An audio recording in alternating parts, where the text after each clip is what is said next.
Buenos días y gracias por acompañarnos a estas horas de la mañana en un sábado plomizo, precioso de Cádiz, como siempre. Vamos a continuar con las jornadas, la libertad de crear Andalucía, el flamenco, que organiza el Centro de Estudios Andaluces junto con la Universidad de Cádiz y que les cuento un poco por encima. Hace unos meses alguien me propuso hacer algo que relacionara el flamenco con la celebración del bicentenario de la Pepa, de la Constitución de 1812.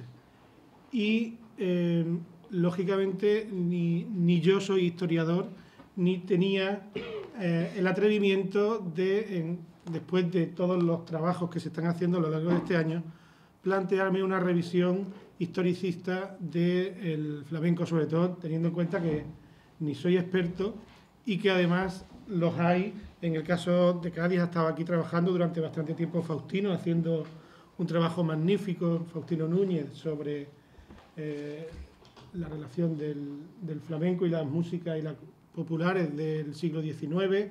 José Luis está trabajando mucho, está investigando mucho en esa presencia del flamenco, tanto en el sur de España como en algunos países sudamericanos y caribeños, de la presencia del flamenco en esa época. En fin, que son magníficos doctores, magníficos investigadores sobre el tema. Así que la primera reflexión que me vino a la cabeza en ese momento fue, vamos a hablar de la libertad. Posiblemente sea el concepto que menos toca o que menos profundiza la propia declaración de la propia Constitución de 1812, y sin embargo es el concepto teórico que más se asocia a ella. No aparece tantas veces escrita la palabra, sin embargo todos tenemos en el subconsciente colectivo que la libertad es algo que empieza a manejarse en términos tanto jurídicos como literarios a partir de ese momento en nuestro país. Inmediatamente después de asociar ese encargo al concepto de libertad, la siguiente asociación automática fue Enrique Morente. Fue automático, no había, no sé por qué, supongo que sería algo inconsciente, o porque automáticamente el cerebro se dirigió hacia la figura artística y la figura personal de Enrique Morente. Seguramente porque él, ya desde sus años primeros en Granada, cuando escuchaba a sus vecinos y escuchaba a la gente que cantaba en Granada, él mismo llegó luego a tener claro que el conocimiento de esa época es lo que lo invita a seguir conociendo, es lo que lo invita a crear. Y el concepto de crear en Enrique tiene mucho que ver con el concepto de libertad. A raíz de ahí, pues vamos conformando el discurso de estas jornadas. No tanto desde el punto de vista jurídico, que también, como derecho, está asociado fundamentalmente a la libertad de creación, está asociada en unas constituciones a la libertad de expresión y en otras a la libertad de opinión, según han ido desarrollándose los diferentes textos. En Andalucía ese concepto está íntimamente ligado. No podríamos diferenciar si libertad de creación tiene más que ver con libertad de opinión o con libertad de expresión, porque realmente se ha manejado en el mismo camino. Pues bueno, Enrique, como decía, era el personaje clave que a mí me suscitaba todo este tipo de reflexiones. Y es bueno, pues revisando un poquito su trayectoria, Enrique, desde que es pequeñito hasta que luego se va a Madrid con 14, 15 años, que empieza a descubrir otra visión y otra versión del flamenco y empieza a darse cuenta que ese conocimiento puede servir para algo más que para recrear, sino que puede servir para crear. En la época en que se encuentra con los grandes artistas del Zambra. Allí estaba pues el Gallina, Bernardo de los Lobitos, bueno, las noches de aprendizaje vital de Pepe de la Matrona. Ahí se encuentra también y ahí coincide con el amigo José Luis, que está aquí, que ahora os cuento un poquito más de él.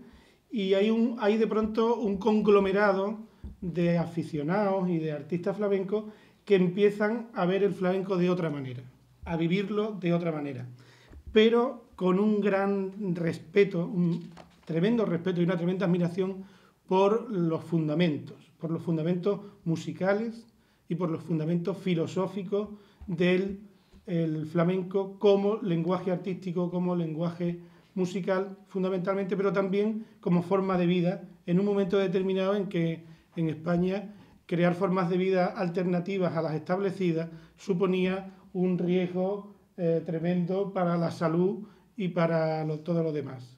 De tal manera que es en esa época en la que se fragua si no venía ya de atrás, se fragua el Enrique inquieto, el Enrique aventurero, el Enrique que una vez que conoce, que ha hecho posiblemente las malagueñas más, según contaba Pedro de la Matrona, ¿no? La malagueña de la Peñaranda, es la primera grabación la que hace Enrique en el año 67. Es decir, una persona, un artista capaz de recrear eso, pero que a la vez no concibe recrear eso sin ser capaz de crear algo a partir de eso.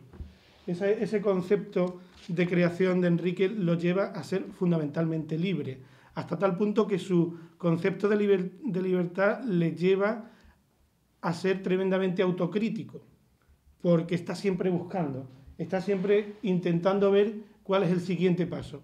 Él decía en un texto, recuerdo, a finales de los 90, decía Enrique que el Enrique que estábamos viendo en ese momento no era el Enrique que él quería ser, sino el que quería ser 10 años antes, y que ahora en su cabeza estaba el Enrique que estaba pensando en lo que iba a pasar 10 años después.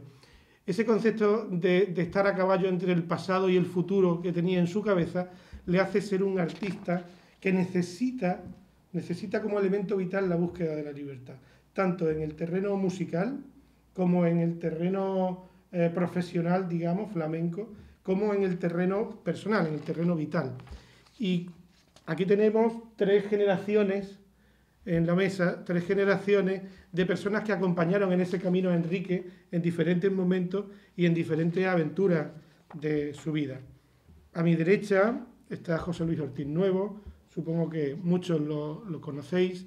José Luis Ortiz Nuevo es muchas cosas.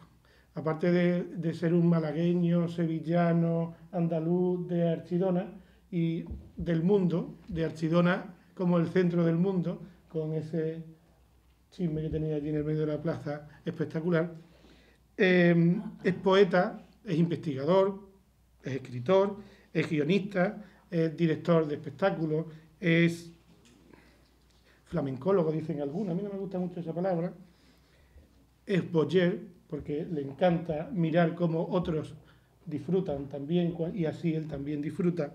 Y yo creo que para mí lo defino como un vividor empedernido.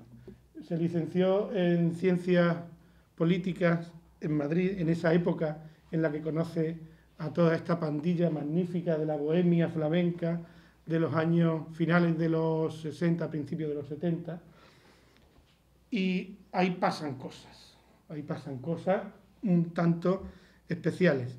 Y además, para mí, José Luis tiene una capacidad, y es que cuando cuenta cosas que son mentiras, te hace pensar que son verdad, y cuando cuenta cosas que son verdad, acabas pensando, a ver si va a ser mentira. Y esa facilidad que él tiene para fabular y confabular es una facultad que no todos los que escriben y comunican poseen. Él lo contaba muy bien cuando hablaba de Pericón, y quién era, a ver, lo tenía por ahí apuntado, Quiñones. Quiñones hablaba también de esa capacidad que tenía Pericón de fabular y hacer confundir al interlocutor sobre si lo que estaba contando era verdad o era mentira. Con esto no quiero decir que José Luis, cuando hace sus investigaciones, no esté dando ningún camelo. Quiero decir que tiene esa capacidad de confabulación que para mí tiene un punto de genialidad, y yo se lo quiero reconocer hoy aquí delante de todos vosotros. Bueno, pues ya digo que José Luis coincidió en ese momento con Enrique, y yo creo que a los dos les marcó bastante la vida el conocimiento mutuo. Los dos se influyeron bastante y él nos lo va a contar ahora un poquito. Al fondo, en el extremo izquierda, tenemos a Mauricio Sotelo. Mauricio es un compositor nacido en Madrid en el año 61, en la siguiente generación después de José Luis, que coincide con Enrique por muchas circunstancias, pero sobre todo porque Enrique tiene la cabeza muy abierta. Enrique necesita alimentarse no solamente de lo que pasa en el flamenco, de lo que pasa en la noche de Madrid y en su vida, sino que además necesita relacionarse con otros discursos estéticos, porque tenía necesidad de tener la cabeza así de abierta. Y en toda esa vorágine de flamenco y de noche y de creación y de música aparecen los dos, Mauricio y Enrique y Mauricio, y se atreven a realizar aventuras un tanto particulares, que luego nos va a contar un poco Mauricio. Para daros una idea, Mauricio es Premio Nacional de Música, es posiblemente el compositor contemporáneo español, posiblemente no, es el compositor contemporáneo español más reputado en el mundo, hoy por hoy. Actualmente está en Berlín trabajando en la creación de una nueva ópera, recibe el Premio Reina Sofía de Composición Musical, bueno, ha sido un héroe en Salzburgo, en Viena, en fin, es un grandísimo músico y se asoma al flamenco. Se asoma al flamenco desde su capacidad de músico contemporáneo, se asoma al flamenco desde el cariño a los flamencos, que eso es algo importante, desde la vivencia con los flamencos, hasta tal punto que ha habido algunos expertos que consideran en Europa su música como flamenco espectral. A mí no me pregunten exactamente qué quieren decir cuando dicen eso. Seguramente, y yo lo sé porque se lo he escuchado a Mauricio, él nos lo explicaría, no sé si hoy es el momento, pero en ese concepto de flamenco espectral es capaz de liar, de meter en el saco a artistas flamencos como Cañizares, como Enrique Morente, como Esperanza Fernández, como Carmen Linares, como Arcángel, como Marina Heredia, como Miguel Poveda, y digo que los deja, consigue que se metan en un saco en el que es difícil, por el que es difícil deambular, ¿verdad, Arcángel? No es fácil cantar y hacer las cosas que les pide este hombre cuando se suben a un escenario. Yo he sido testigo en alguna ocasión y la verdad que yo sufro cuando los veo a estas pobres intentando conseguir lo que quiere el maestro, pero yo creo que lo ha conseguido. No solamente lo ha conseguido, sino que ha conseguido que los flamencos que se han metido en ese callejón oscuro, al final han empezado o han dirigido sus carreras con una influencia clara de lo que aprendieron trabajando con Mauricio, y les ha hecho poder trabajar con otros músicos y con otras músicas. Y eso, al final, es importante para el flamenco. Y sobre todo, les ha ayudado, de alguna manera, les ha ayudado a que tengan esa necesidad de crear, de la que ayer hablaba Manolo Sanlúcar.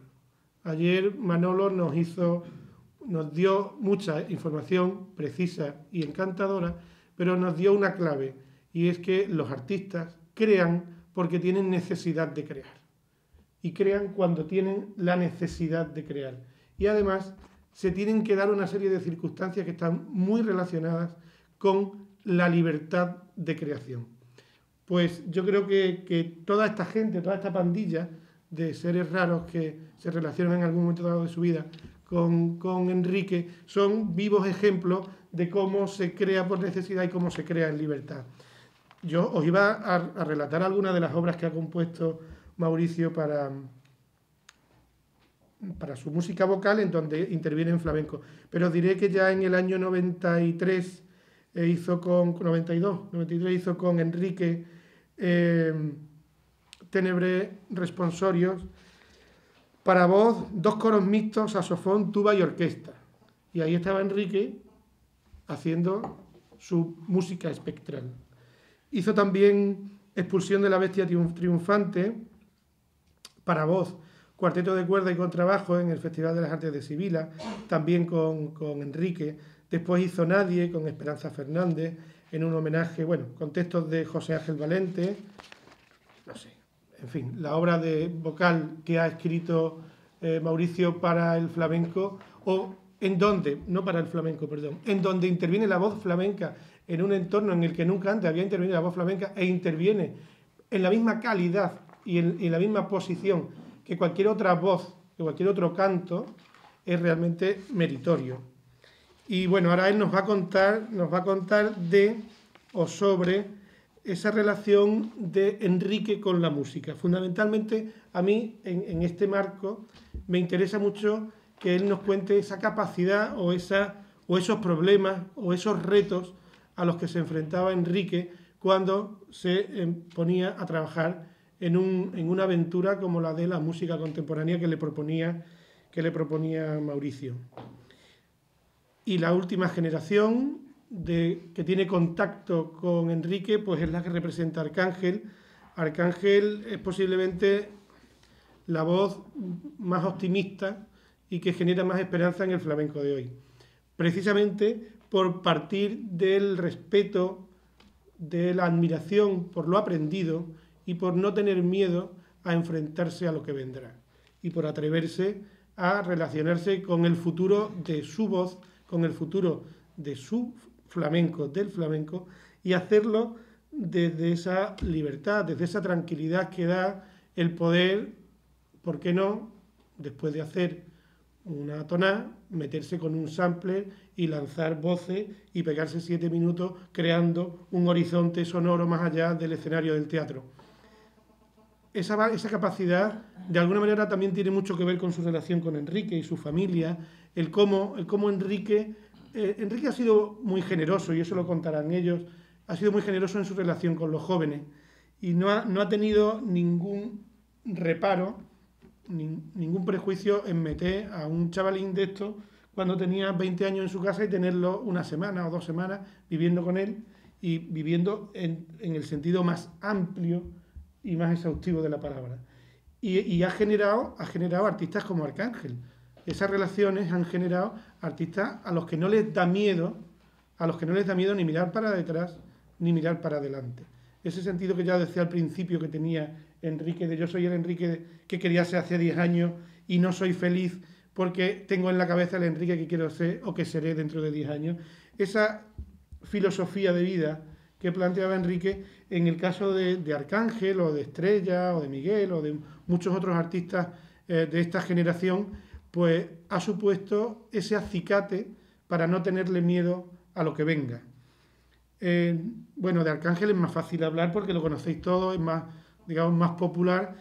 Arcángel, como todos, como Enrique también, empieza cantando para atrás, donde adquiere una formación y sobre todo una solidez rítmica muy importante, y después como solista pues todos sabéis que es un magnífico cantador de flamenco.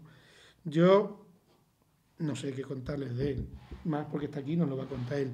Lo que me interesa de él es que nos cuente cómo Enrique invita a trabajar en libertad, cómo Enrique a nivel personal hace que gente como Arcángel vea el flamenco de otra manera, ni mejor ni peor que otros, de otra manera. Así que, bueno, la idea es que esto sea un diálogo, ellos empezarán, cada uno contará un poquito de lo que yo les he pedido que cuenten y a partir de ahí se generará un diálogo entre los tres. Así que, maestro, al lío.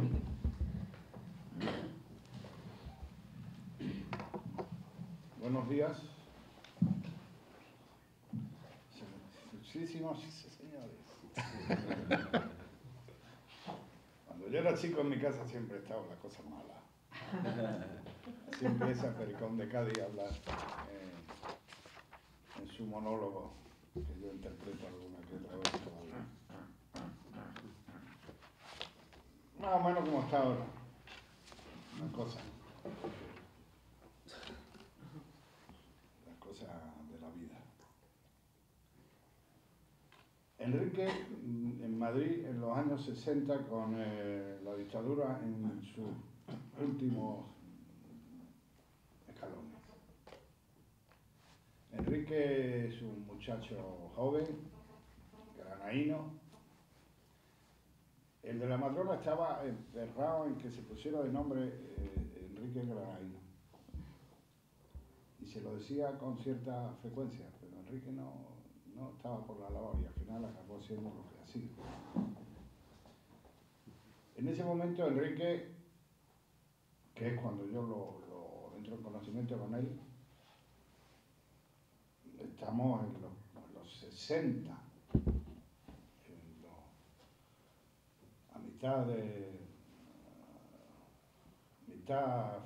más bien mitad de los 60, casi ya en los 70, 68, célebre año del 68 por ahí, en esos rendijas de la historia, por ahí entramos en conocimiento. Entonces él está rodeado por una colección de viejos maravillosos. Lo ha dicho Domingo antes. Está con él, indudablemente, el que más fuerza y el que más influencia tiene es el sevillano Pepe de la Matrona, pero también influye mucho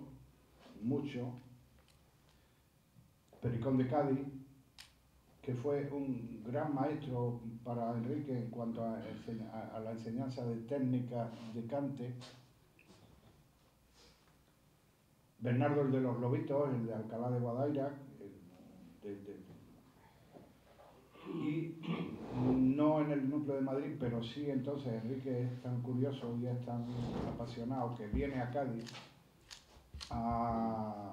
digamos de alguna forma, a tomar lección de vida del gran patriarca de los cantes de Cádiz, que es Aurelio Sellé Nomdedeu. Curioso porque los tres maestros nacen en el mismo año. En el 1887 nacieron Pepe de la Matrona, Aurelio Sellé Nomdedeu y Bernardo el de los Lobitos. Los tres maestros de Enrique. Pericón y Juan María son algo más jóvenes, son ya del siglo XX. Pero todos ellos forman el núcleo, Rafael Romero, Juan Barea, y un cantador sevillano también espléndido que actuaba en el cuadro grande en Zambra, en el tablao Zambra, que era el lugar donde yo conocí a Enrique, de la mano de mi maestro Andrés Raya, el matemático cordobés. Allí en Zambra, en aquel tablao que era como una capilla, y en la cual el señor Casares, que era su dueño, mandaba silencio cuando los comensales o en fin, los espectadores alzaban un poco la voz, y él lo estoy viendo allí entre las cortinas de la última fila, a Casares mandando silencio para que la gente escuchara bien a estas grandes personas flamencas que formaron aquel cuadro verdaderamente irrepetible, que era el chico que era el principal, el chico por número, que era el propio Enrique, Juan Barea, Rafael, eso es cuando yo lo conozco, el propio Enrique, Rafael Romero, Juan Barea, Perico el del Lunar, el hijo, tocando la guitarra, y el baile ya de una señora entrada en años, pero con una delicadeza y con un virtuosismo castizo extraordinario, que es ahora se me echan los piropos de mayor. No. Rosita Durán. Rosita Durán. Sí, era Pita Serracena. La bailadora jerezana, que era novia de Casares, el dueño del tablao. Ya dicho todo. Y madre de una profesora de la Universidad de Madrid, que luego tuvo sus coqueteos con el mundo independentista etarra y que es posible que todavía esté presa. Jimena Alonso. Jimena Alonso es hija de Casares y el dueño del tablao, que no está presa, me alegro. Bueno, pues el mundo de Enrique era con estos viejos, con estos viejos artistas. Luego había otra colección de viejos que no eran artistas, que eran excelentes aficionados y que también eran fuentes de inspiración y de conocimiento para el joven Enrique y para todos los que estábamos en su onda, claro, de aprender. El núcleo fundamental es el que se forma en una peña que tiene un nombre muy poco flamenco y muy artista, y que es una peña muy original y muy singular, que es lo que fue la peña El Charlot, que no tenía estatutos, ni tenía viceconsejero, ni vicepresidente, ni tesorero, ni nada, ni relaciones públicas, como hay muchas peñas flamencas que ahora va a la peña y lo primero que sale es el secretario de Relaciones Públicas y te da su tarjeta. Aquella peña no. Aquella peña se reunía los sábados, tal día como hoy, al anochecer, en un restaurante popular que había en la calle López de Vega de Madrid. En el bajo de ese restaurante había una sala, pues aproximadamente la mitad de este aula, y en el centro del aula, de la sala, una mesa rectangular grande, donde se ponían los vasos y las botellas de tinto Valdepeña a granel, que era lo que se vendía allí. Y allí pues había un presidente que ejercía en ese momento solamente, que se llamaba Huerta, que daba la bienvenida, y luego cuando el momento de cerrar la tertulia, que eran las 2 o 3 horas de haber escuchado cantar a gente, aficionados, medio profesionales, como bueno, pues estaba Manolito Era, que había sido un gran cantador, que perdió la voz en Beirut, estando en la compañía de Antonio, con Antonio Mairena, de compañero de cante. Estaba Félix Moro, que era un discípulo de la matrona, que cantaba las malagueñas de una manera brutal, se ponía colorado, como un tomate, y cantaba unas malagueñas verdaderamente asombrosas y radicales. Estaba Juan L. de Jerez, que cantaba por seguirilla de una manera extraordinaria, fabulosa.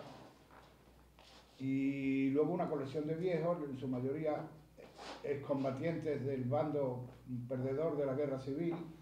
Recuerdo al viejo Ruano, que había sido aviador de la República, al viejo Óbilo, en fin, gente del Madrid castizo, que entonces tenían la edad que yo tengo ahora y la que podría tener Enrique si no se nos hubiera ido tan pronto. Y Enrique, con 20 y pocos años, pues es el que está recibiendo de toda esta generación, de los viejos cantadores y de los viejos aficionados. Quiero decir con esto, y tal vez pues ya ahí luego ya seguiremos hablando de más cosas, para que la cosa esté más animada y podamos escuchar música y cantador, que el hombre, el artista flamenco, que luego va a ser la vanguardia, que hasta el final de sus días va a ser el cantador más joven del escalafón, más joven en el sentido del que más propuestas de novedad hace al mundo del arte flamenco.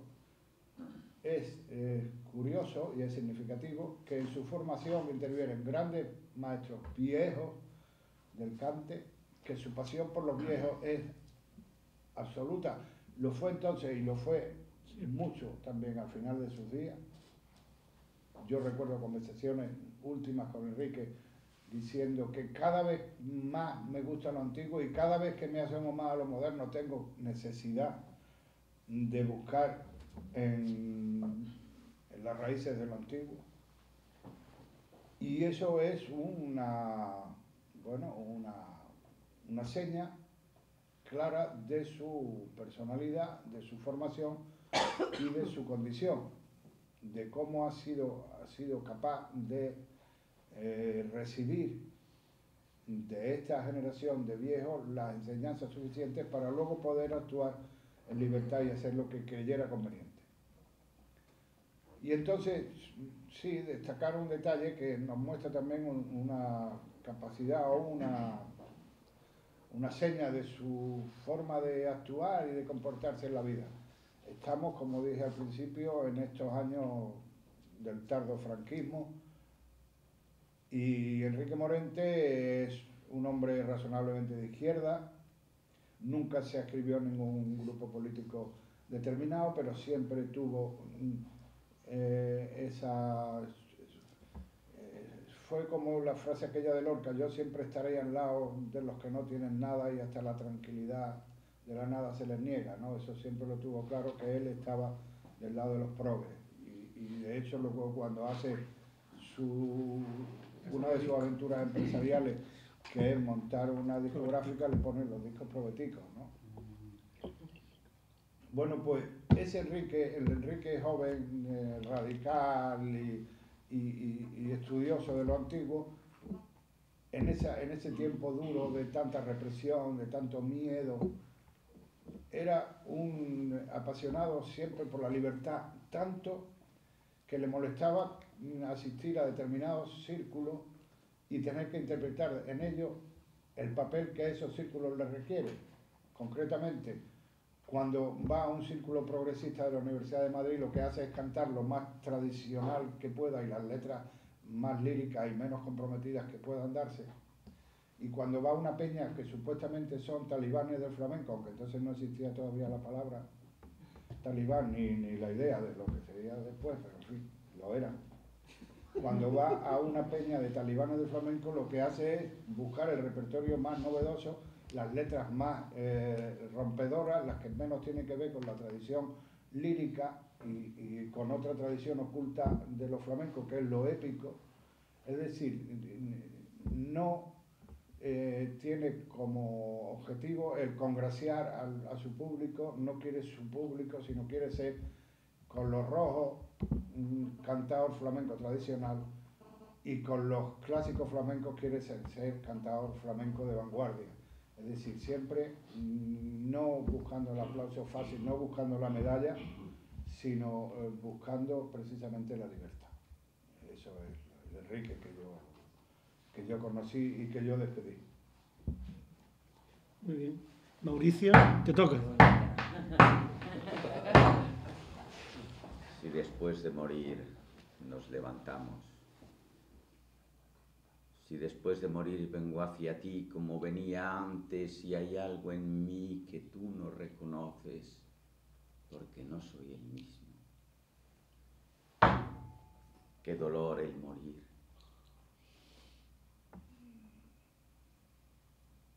Saber que nunca fuiste para mí tan dentro de mí mismo.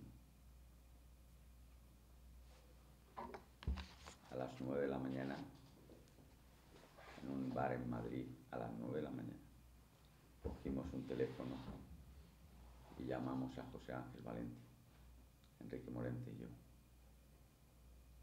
José Ángel Valente estaba en Almería.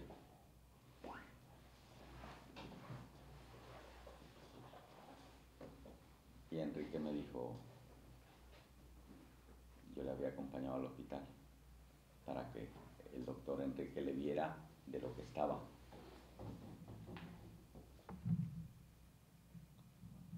Y me dijo, Mauricio, yo no voy a poder cantar eso,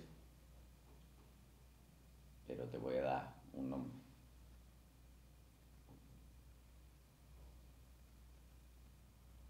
Lloro.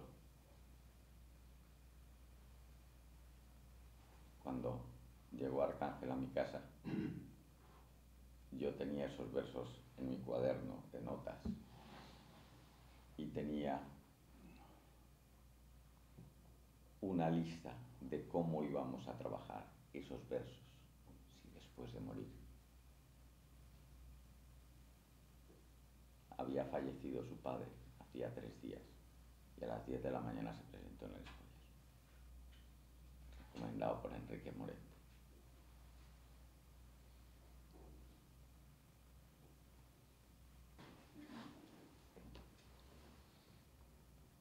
Hay que morir en la tradición para crear, con un gran respeto. Y ese horizonte de verdad, ese horizonte de la muerte, esa generosidad que no ha tenido, no hablo de un cantador que no ha tenido otro artista como lo ha tenido Enrique. y ha dejado el legado aquel que fue muchacho y ahora es maestro.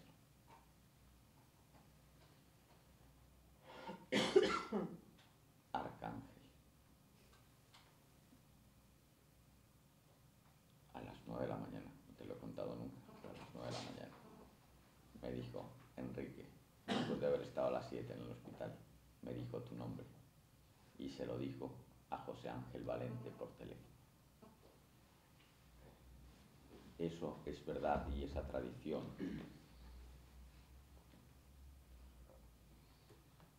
¿cómo se aprende una tradición? Que es una tradición oral, que no conoce otra escritura que una escritura a la mente. Esto es lo que Enrique sabía. Y esto es lo que Enrique, con una gran generosidad, sabía transmitir. La música se lee en el agua. ¿Dónde está la escritura del flamenco?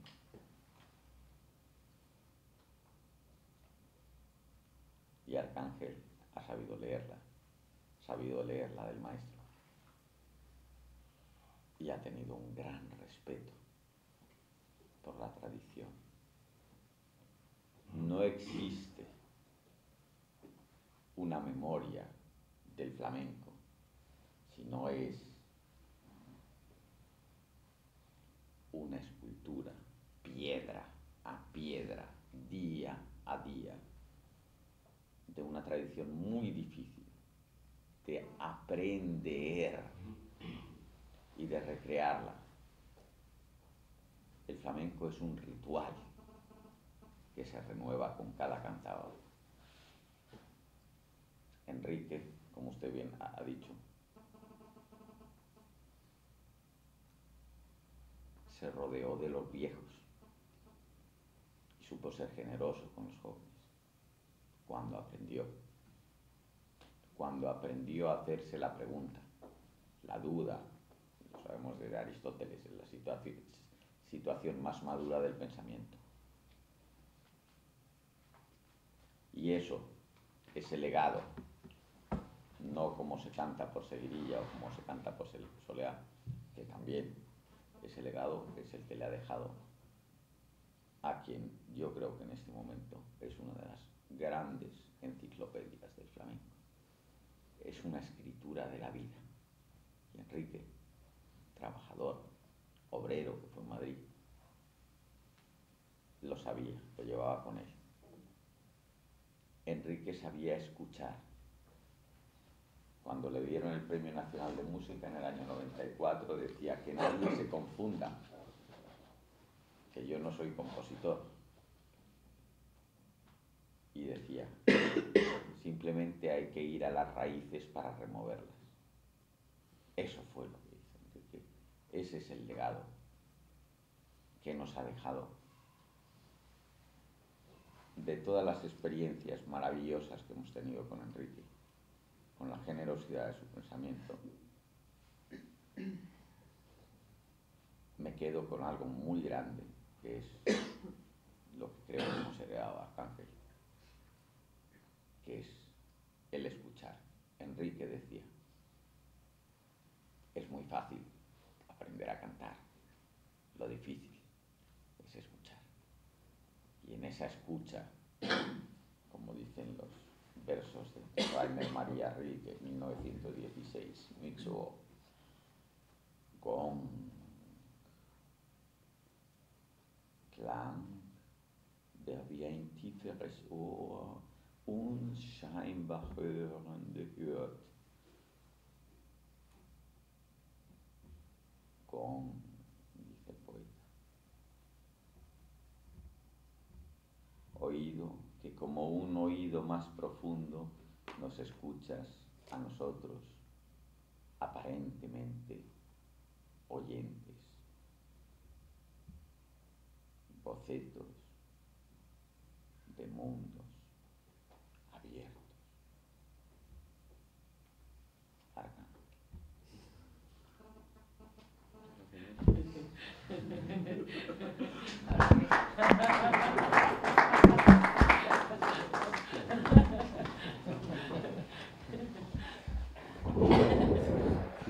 historia uno no puede evitar, lógicamente, emocionarse.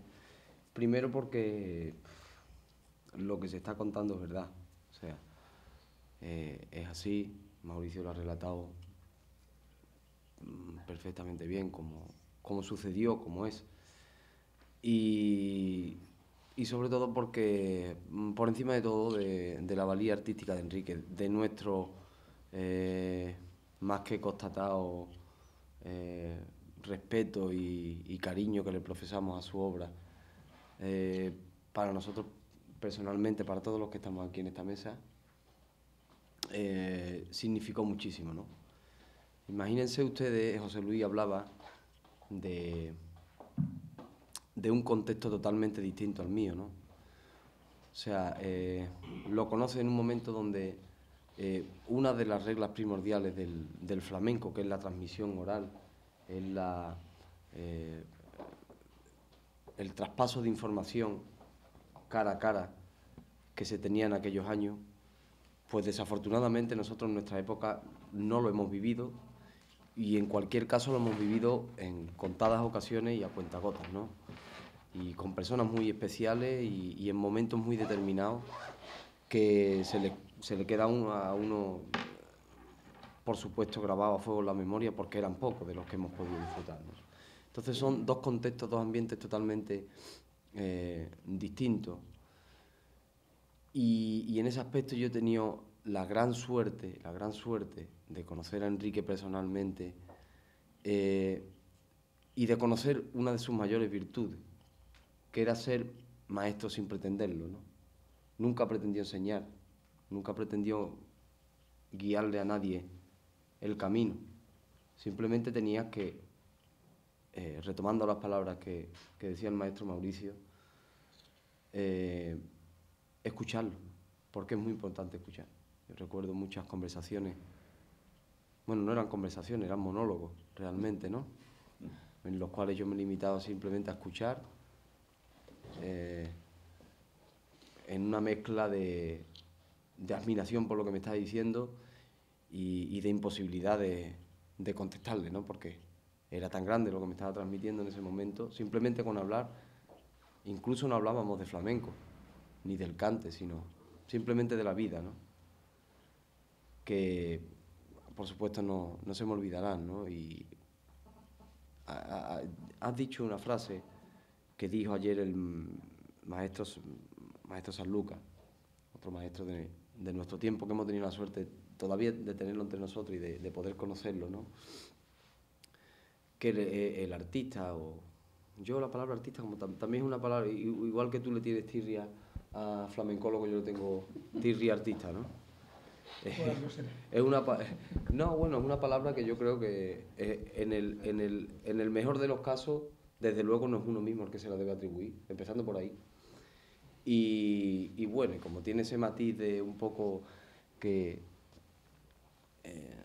le da a las personas ese matiz de algo especial, ¿no? Algo sobrenatural, que no soy yo quien dude que, lógicamente, cuando se está en estado de gracia es algo un poco sobrenatural, pero bueno, no es una condición inherente ni una condición sine qua non para que alguien sea buen músico o buen flamenco o buen aficionado, o como lo queramos llamar, ¿no? Que es lo que realmente a mí me importa.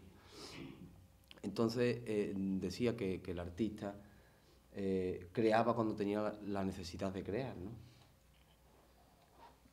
Es una frase, vamos, tan verdad como que estamos aquí ahora mismo, y yo le añadiría, y porque hay conocimiento detrás, si no es imposible. Y Enrique, yo creo que lo que nos enseñó es eso: el amor por el conocimiento, el amor por la tradición, el respeto a la gente que han provocado y que han posibilitado que nosotros hoy día tengamos este discurso y seamos capaces de recoger un legado y una forma determinada de entender la vida, ¿no? Porque Enrique era libre. Enrique, este señor que ha dicho unas palabras tremendas, tan tremenda como verdad, probablemente, dentro de de ese talibanismo del que hablaba José Luis, que si bien no sabían lo que eran, ahora nos hemos enterado bien. Este señor seguramente sería el mayor de los herejes. El mayor, más que ninguno. Pues es el que Enrique buscaba. ¿Por qué? Porque sabía lo que había. Él tenía un sentido muy por encima de otra gente para advertir dónde estaba la calidad y dónde estaba el futuro y dónde estaba el progreso. Por eso se juntaba con él. No le interesaban las corbatas, ni los grandes perfumes. No. Eso está muy bien, pero están mejor otras cosas. Y sin menospreciar nada, ¿eh? O sea, hablo un poco todo en metáfora para que entendamos un poco el sentido de lo que al menos es como personalmente a mí me transmitió, ¿no? Una persona tremendamente respetuosa y tremendamente con un sentido de localización, de donde la música tenía algo que decir fuera del flamenco, pero donde el flamenco podía poner su matiz, algo fuera de lo común, ¿no? Y efectivamente comparto la idea que él decía, que se fue sin haber hecho su gran obra, no porque no haya hecho grandes obras, sino porque tenía tanto en esa mente y tanto en ese corazón para seguir dando, que desafortunadamente no culminó su obra porque se le agotó el tiempo, ¿no?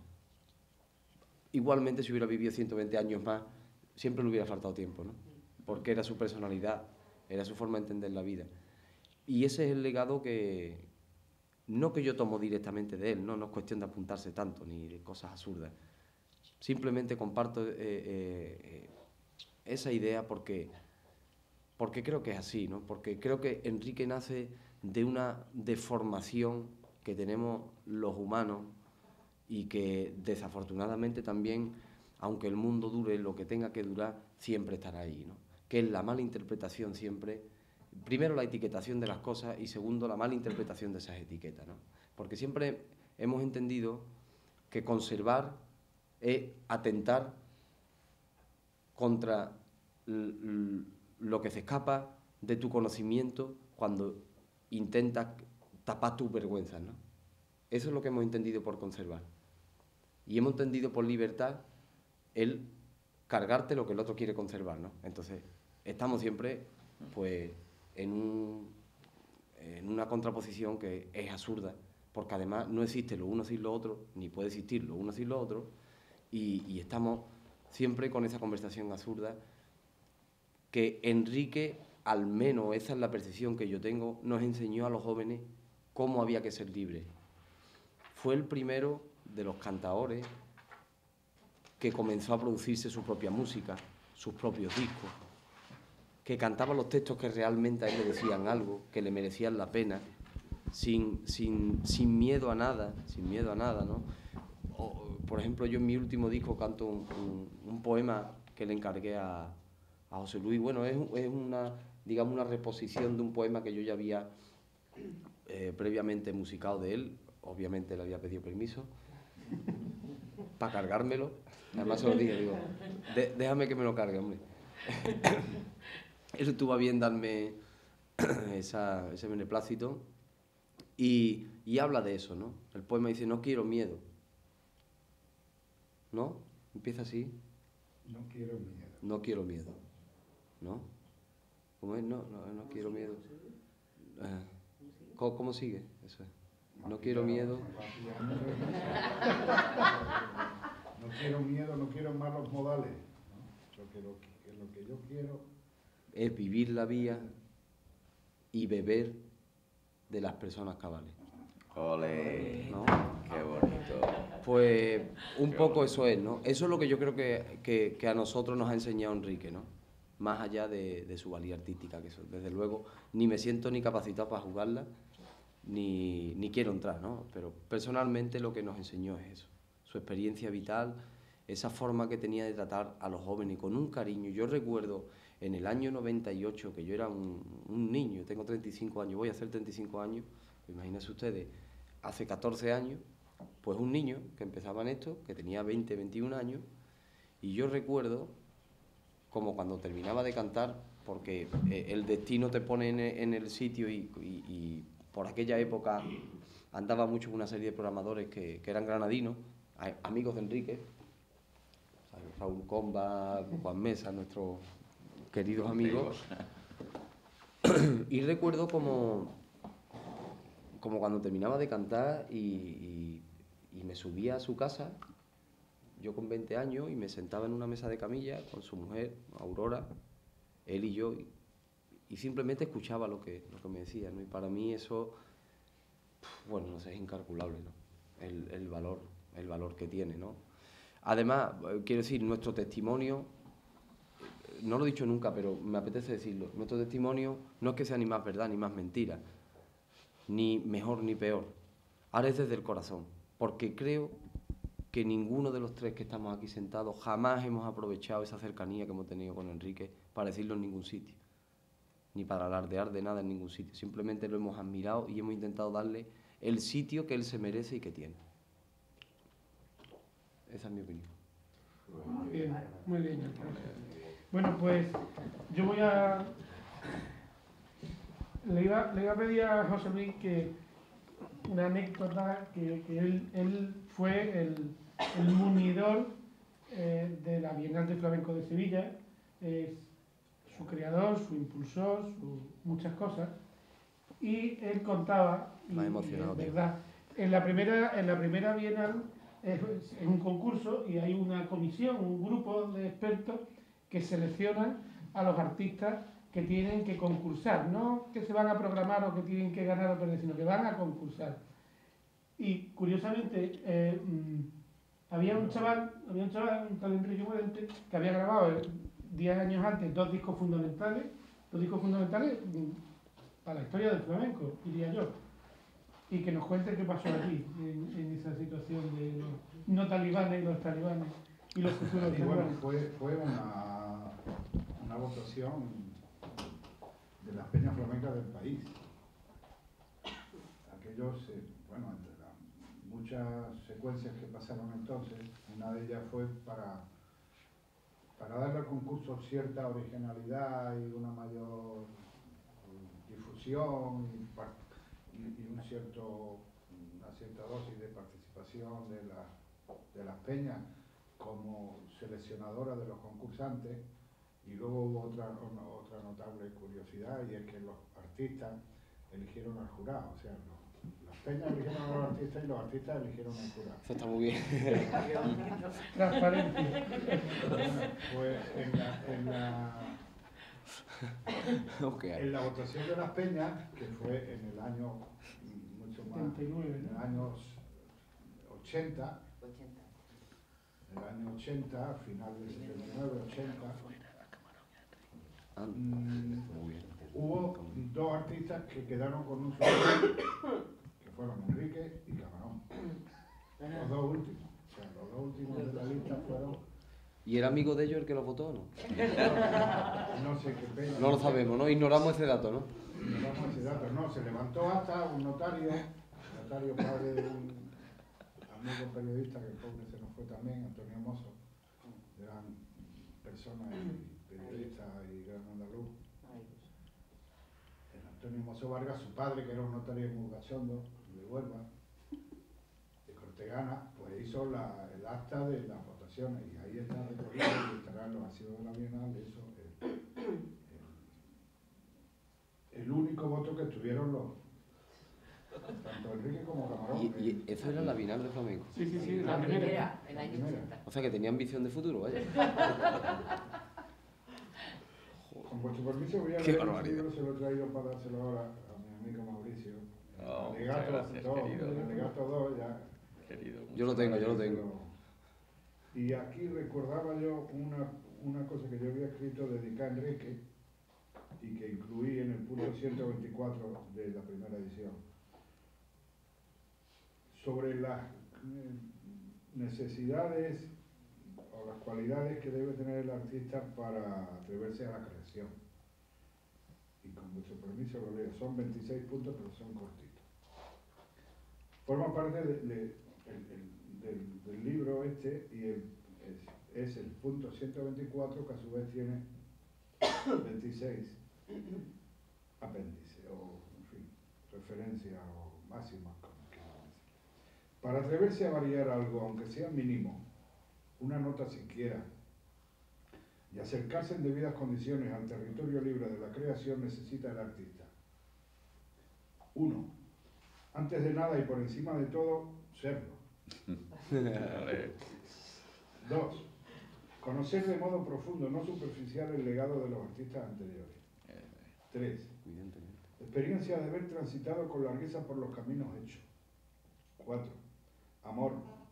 Amor y respeto por la obra antigua, patrimonial, histórica. 5. Inteligencia, talento para discernir lo perdurable de lo pasajero. 6.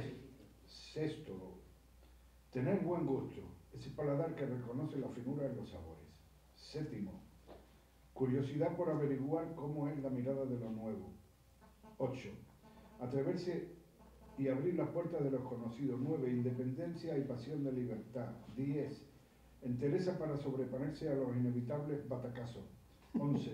Perseverancia en las cimas del desánimo. 12. Humildad cuando sea preciso reconocer errores y voluntad de corregirlos. 13. Afición sin mácula, rozando el vicio, como un enganche irremediable o incurable tal vez. 14. Imaginación y estar emparentado con la casta de la fantasía. 15. Valor para enfrentarse a los dinosaurios. 16. Sentir de veras la necesidad de exponer y comunicar algo propio que nadie antes descubriera. 17. Generosidad y sentido para aceptar el sacrificio. 18. Prudencia para no pasarse de la raya. 19. Exigirse a sí mismo con rigor extremo. 20. Vivir en el mundo en que no aparte ni antes ni después, en su momento. 21. Reconocer las propias limitaciones y convenir en que todo es manifiestamente mejorable. 22. Nunca jamás darse por enteramente satisfecho. 23. Disponer de los medios y de la habilidad suficientes para que lo escuchen y lo consientan y lo entiendan. 24. Que sea mucho más sólida e inconsciente, consistente su querencia de estar con la belleza antes de que con el dinero. 25. Abandonarse lo mínimo posible en los dulces brazos de la indolencia y la comodidad. Y 26. Suerte.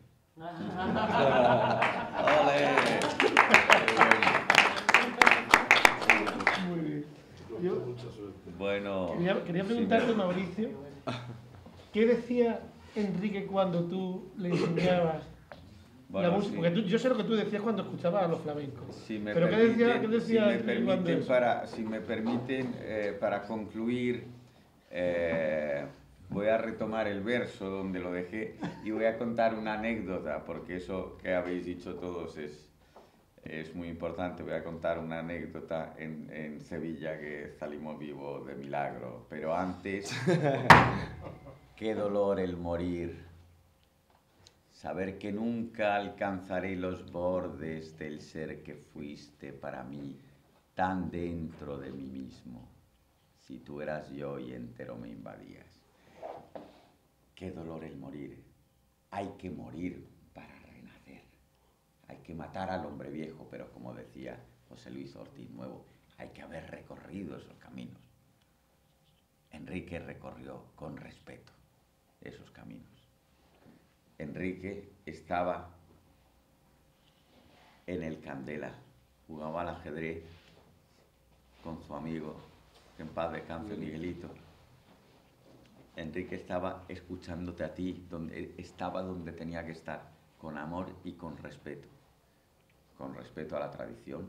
Recorría los caminos polvorientos de la tradición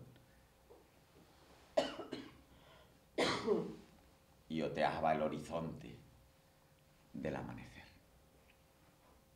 Ahí es donde dejó su legado. Ahí es lo que hay que aprender. Y bueno, les cuento una anécdota para mí muy querida. El otro día en Barcelona me encontré otra vez con Irving Arditi, famoso violinista del cuarteto Arditi. Y en el Teatro Central, en Sevilla, Expulsión de la Bestia Triunfante, el primer ensayo con el cuarteto Arditi, con Enrique Morente. Empieza Irving así, a tocar, y Enrique venía con una capa de zola, así que yo creo que no se había contado.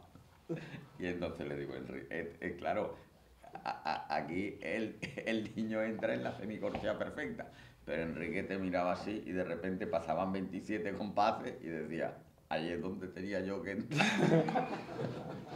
Y el otro dice, se levanta el Irving Arditi, tira el violín y dice, I go back London, no sé qué, tal, me voy a mi casa a Londres. No le, y dijo una cosa delante de Enrique en inglés, que Enrique lo entendió, ¿eh?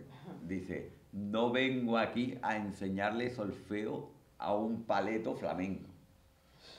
Y me voy yo a él, bueno, le cojo a Irving, que, bueno, ya sabéis que soy Con chiquitito. educación.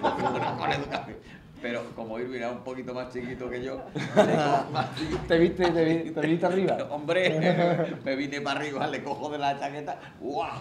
Bueno, 27 metros, hasta la otra pared, le pongo así y de repente me va Enrique con la capa de sol y dice, no le dé el gusto, hombre, si es lo que le gusta. Y nos vamos a comer y el cuarteto Arditi se sientan allí en un sitio en Sevilla, nos vamos a comer allí. No le dé el gusto.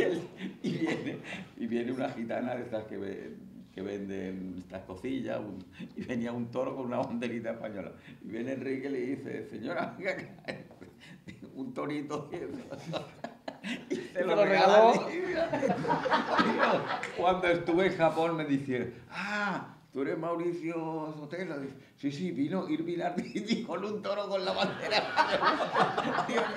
Le ha pasado 25 años paseándose con el torito. Ahora, después del concierto en el Teatro Central, estábamos en el restaurante de Sevilla, ¿te acuerdas? Donde comíamos con Marcela allí, el que no recuerdo cómo se llama.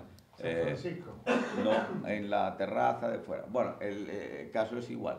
Abajo estaba todo el mundo, estaba toda Sevilla y bueno, estaba, pues, yo qué sé, entre el guitarrista de Córdoba, había mucha gente muy famosa. Y arriba estábamos Enrique Morente y yo, la Aurora, la pelota, con una cara así como... Dice, un Mauricio que le ha buscado la ruina a un cantador.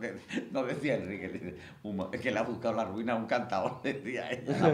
Estaba así. Y abajo todo el mundo pidiendo cerveza, gin tonic. Bueno, mucha gente muy famosa.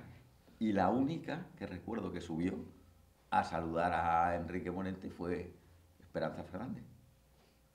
Pero abajo no había nadie. Fíjate cómo era eso. Y luego salimos por ahí, por Sevilla, a tomar una copa y la gente me quería pegar a mí. O sea, los viejos, ¿sabes? Gente mayor, me cogían así la chaqueta y me querían pegar. Aquello fue la revolución y Enrique fue el artífice de eso. Pero Arditi, ¿cómo quedó con él? Con Enrique al final. Hombre, ha sido lo mejor que le ha pasado en la vida. Totalmente. Ahora, ya concluimos con una muy buena. Yo, para concluir ahora aquí con el maestro, aquí esto no le hace falta, bueno, lo único cambiarse la pila de vez en cuando, porque tiene una oreja, tiene oído, pero absoluto, lo que se llama absolute pitch, por supuesto, pero más que absoluto. Ahora, estábamos en Ámsterdam con un director de orquesta, 14 o 15 representaciones que teníamos en la Ópera Nacional de Holanda, en la Ópera Grande de Holanda, y Arcángel cantaba. Bueno, yo fui a los primeros ensayos y me tenía que ir y el muchacho se quedaba allí solo.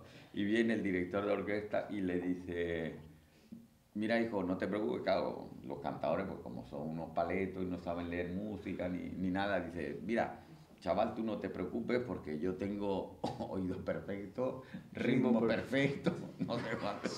Dice el otro, bueno, nota, está bien formado, ¿no? En el primer ensayo llevaba una cosa de electrónica. En el primer ensayo, hace un día así, a las 2 compases estaba perdido ya. Y el maestro aquí diciendo, bueno. Ahora, llega la primera representación, después de todos los ensayos, el día de la premier, y empezaba cantando a Arcángel solo y luego entraba la orquesta. y Arcángel hacía un remate y me hacía... Y ahí entraba el otro. Digo, Arcángel, eso nos queda un poco soso, ¿no? Dale un poquito de cosas. Dice, ya verás, el otro allí con el palito, el ritmo perfecto y hace triqui trinqui tica quincún, ¡ah! ¡Oh! Y el otro con el palito. Y la orquesta, bueno, no habían empezado a tocar y ya el del tuba ya decía ritmo perfecto. Eso se quedó así con el palito. Y eso, vamos, se ha comido a todos los mejores directores de orquesta del mundo. Aquí mi amigo Arcángel se lo da conmigo. No, es que esa anécdota, además es verdad, es tal como la está contando, ¿no? Porque claro, este hombre, pues yo qué sé, pues vino de una manera, no sé, me gusta ser respetuoso y escucha a todo el mundo, ¿no? Y tal. Pero hombre, una cosa es ser cantado y otra cosa es ser tonto. Son dos condiciones que... Creo que a veces coinciden. A veces coinciden, sí, hombre, pero son circunstanciales, ¿no es? El problema es que muchas veces han creído que de verdad somos cantadores y tontos, ¿no? Sobre todo del mundo de donde él proviene, que esto es un bicho raro, es un bicho raro aquí y allí. O sea, quiero decir, no tiene nada que ver con lo que realmente el mundo clásico propugna, ni tiene nada que ver con los flamencos, pero casi que se siente más cercano a nosotros su forma de pensar que a la de ellos, ¿no? Y es verdad esas anécdotas así, ¿no? Y hilo la historia porque ese es el legado de Enrique. Cuando le dice, no le des el gusto. Cuando lo tenía para pegarle, no le des el gusto. Claro, eso es lo que Enrique aprendía de esos viejos, de Pericón, porque Enrique era un tipo con una rectitud para su trabajo y con un sentido del humor extraordinario.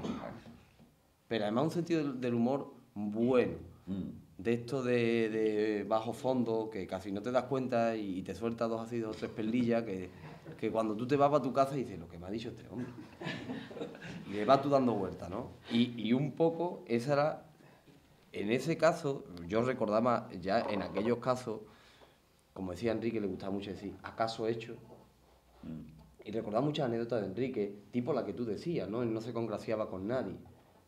Yo recuerdo una anécdota muy sonada que fue en un recital en la Peña de Jaén, que empieza a cantar y bueno, pues sale uno de estos talibanes y le empieza a decir, a ver cuándo va a cantar cante puro.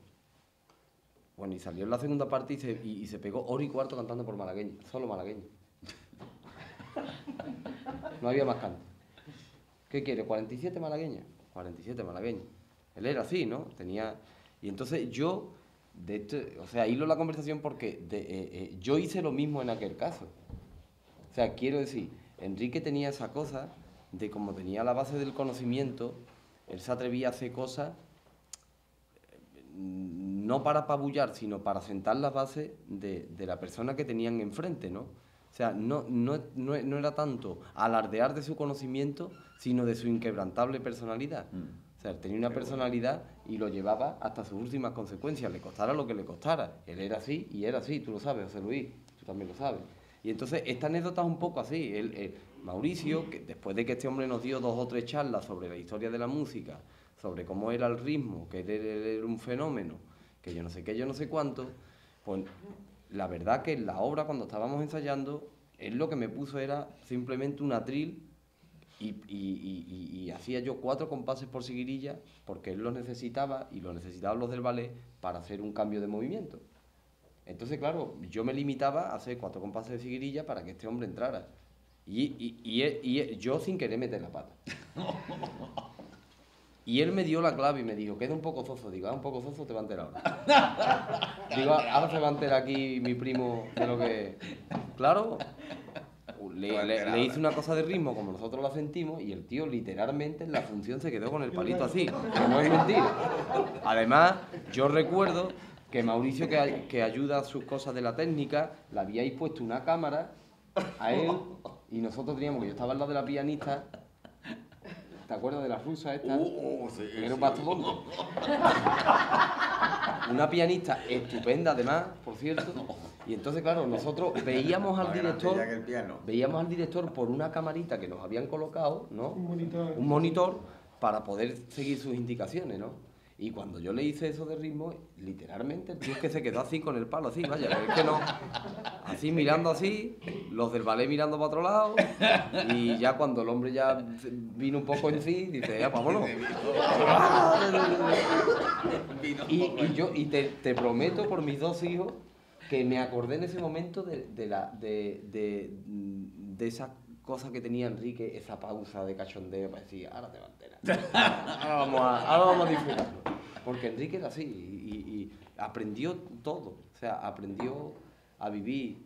¿Sabes tú? Que se iba, venía cualquier concierto, venía cualquiera que se presumía muy importante, que yo no sé qué, no sé cuánto, y lo saludaba evidentemente, muy respetuosamente, pero acababa pasando la noche con la gente de la edad, en Sevilla, por ejemplo, y en un cuarto, y hablando de sus cosas y sus historias.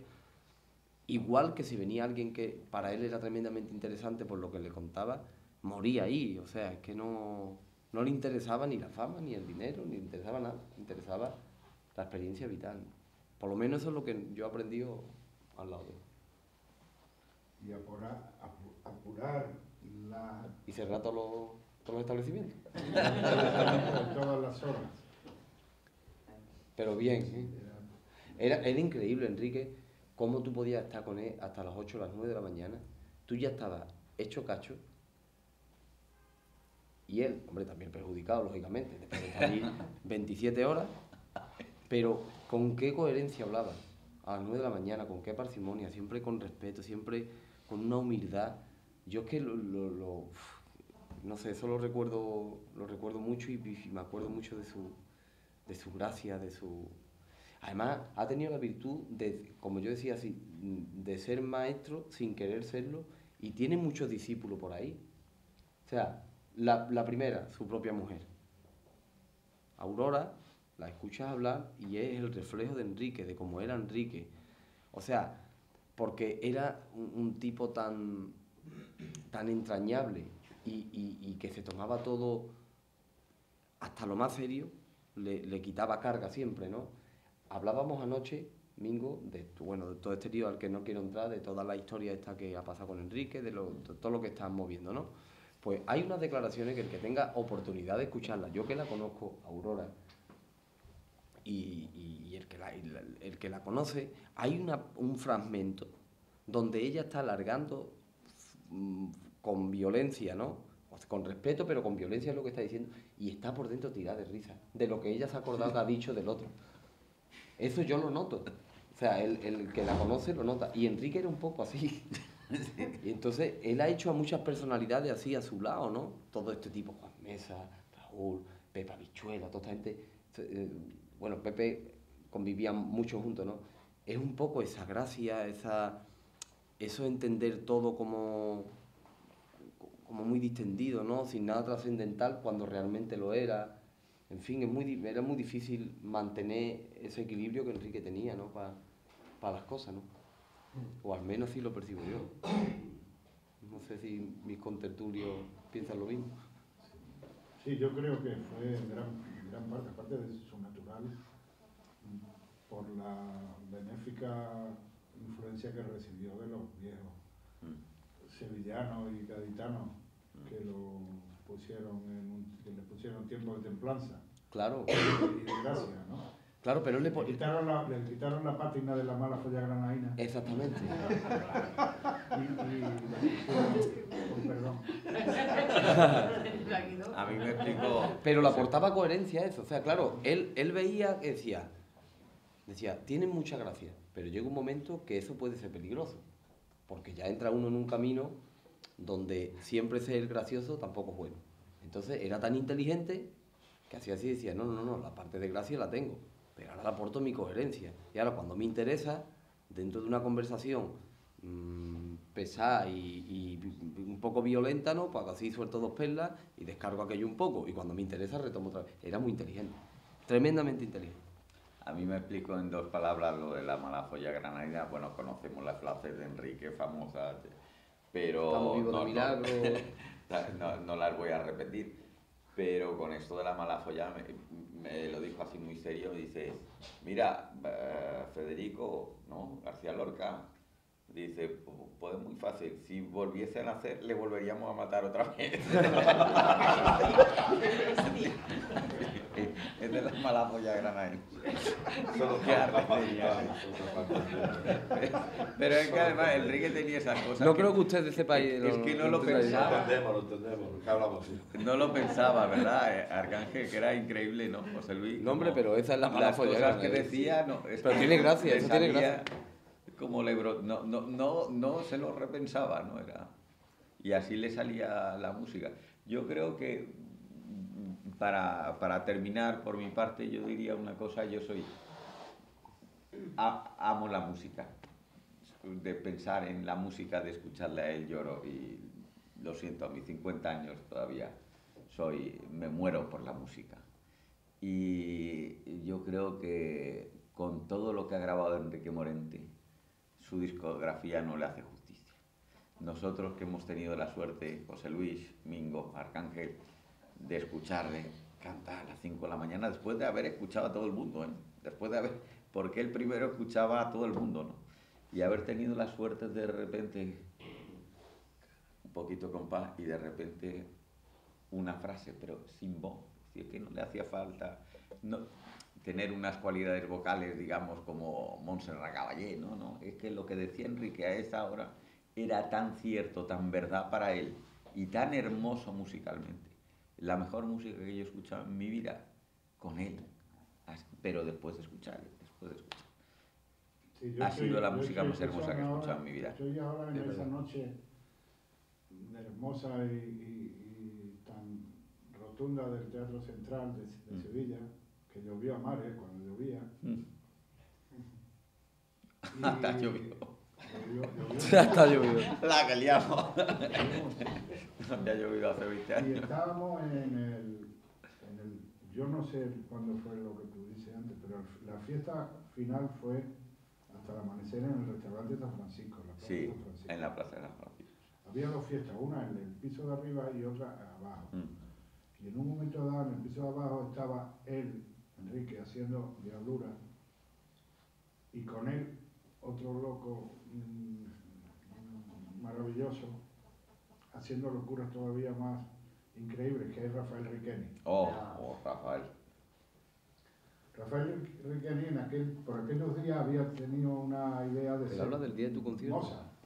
¿Que fue en qué día? ¿En el 90 y qué? Pensaba que era Mozart de verdad. 97. Y se vistió de Mozart y fue Yo en la calle vestido de Mozart. Ah, bueno, yo estaba allí. Es que yo me estoy recordando de esa fiesta. Plaza San Francisco, o sea, es donde está la estación de autobuses, ¿no? En un barecito que había enfrente. No. La antigua... Ah, no, o sea, por detrás del ayuntamiento. Detrás del ayuntamiento. Eso es, en el 97, 98. Sí, ¿No? 97. Claro, fue el primer día que yo conocí a 9 de Enrique, me lo marzo, presentó creo. Carmen Linares. Me acuerdo perfectamente de eso. Pues ese día Enrique hacía diablura al hilo de lo que había hecho en el teatro.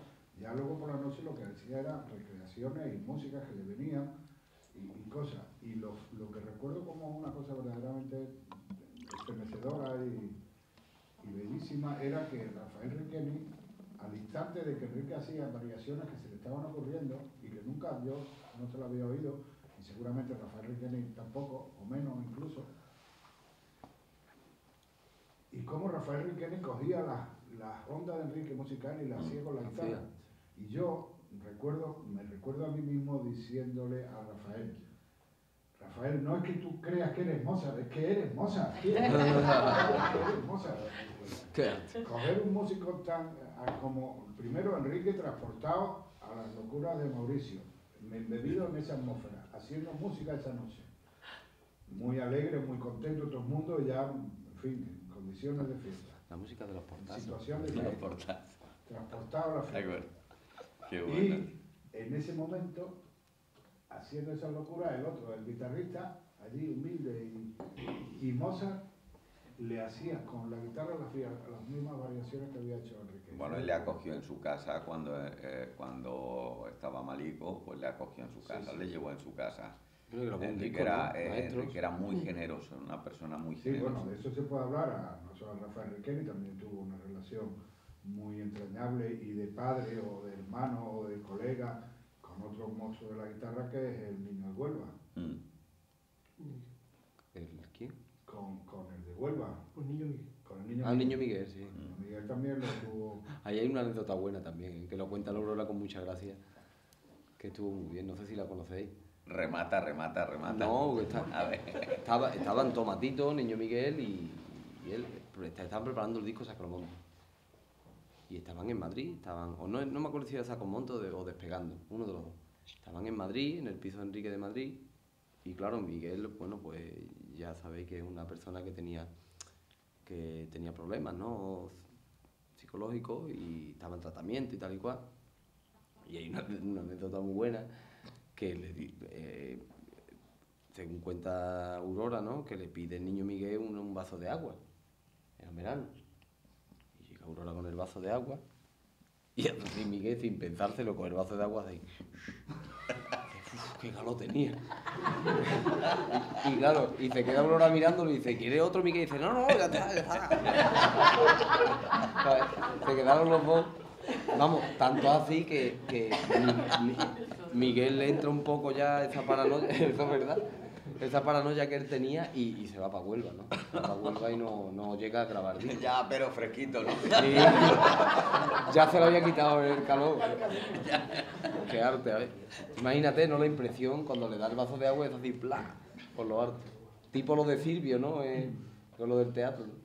Que está muy buena también la anécdota. Bueno, pues yo creo que nos hemos hecho una idea del semblante y de la forma en la que Enrique se desenvolvía siendo un gran maestro, sin pretender serlo, como comentaba Arcángel, y cómo influyó personalmente y musicalmente en tanta gente. Y la siguiente cita que tenemos dentro de 20 minutos, vamos a darle una vuelta totalmente diferente al concepto y vamos a ver cómo... Me gustaría, Mingo, antes de terminar, ahora tú concluye, pero con respecto a lo que estás diciendo, tengo una imagen muy grabada en la mente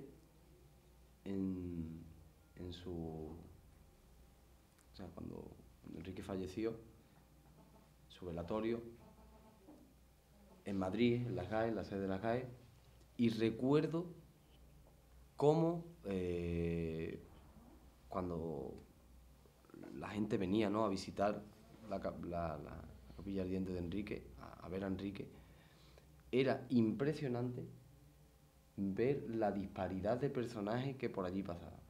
O sea, te veía al típico flamenco, ¿no?, que uno advierte que es aficionado, y te veías a un tío con los pelos punky, con las botas de pico, llorando literalmente ante el féretro de Enrique y dejándole ramos de esto y dejándole mensajes. O sea, era tremendo la cantidad de personajes que tú veías, bueno, que no tenían nada que ver absolutamente el uno con el otro, y que ese hombre consiguió durante toda su carrera que se acercaran a la música del flamenco. Eso es verdad, vamos, eso lo vi yo con mis propios ojos, no me lo ha contado nadie.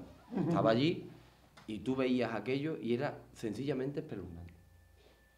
La ama de casa que había perdido su tiempo y había salido de su casa ahí a darle el último adiós a Enrique, como el artista más grande de todos los tiempos, como el punky, como el que estaba en la calle. O sea, era impresionante ver aquella imagen, la de personajes tan dispares que por allí pasaban.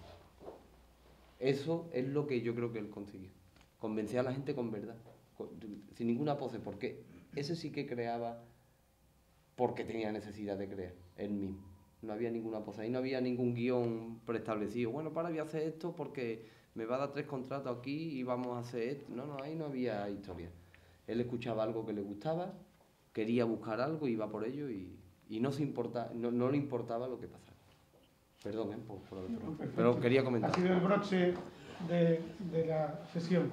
Como decía, la siguiente sesión, que es dentro de 20 minutos, hemos visto cómo la libertad mueve a una persona y todo lo que eso genera, eso es el efecto mariposa que produce, y luego vamos a ver cómo la libertad es utilizada por el colectivo, cómo la libertad es una herramienta que sirve a un pueblo para reivindicarse y para eso estará luego, que lo presentará Mercedes de Pablo, estará el defensor del pueblo andaluz y Javier Ronda entrevistándolo. Así que nos tomamos 15 minutitos de descanso y volvemos. Muchas gracias. Voy a hacer una foto. Una foto.